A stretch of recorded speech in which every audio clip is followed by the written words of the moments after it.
Maombi ya asubuhi, Jumatatu, Januari 12. Asubuhi imefika na neema ya Mungu imetutoa usingizini na kutuleta kwenye mwanzo wa siku mpya.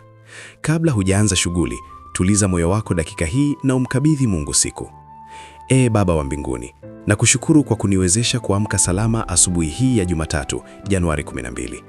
Asante kwa uhai, kwa pumzi, kwa nguvu na kwa amani ulionipa usiku kucha. Ninakukabidhi siku hii yote mikononi mwako.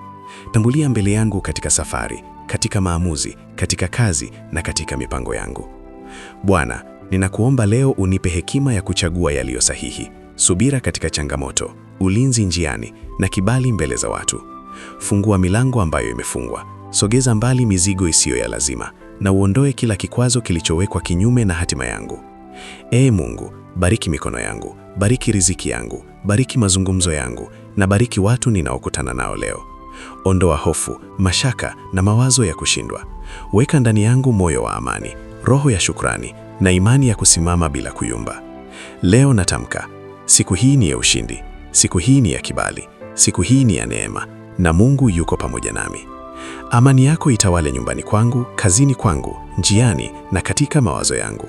Na uamue kwamba leo iwe siku ya baraka zinazoonekana na zisizoonekana.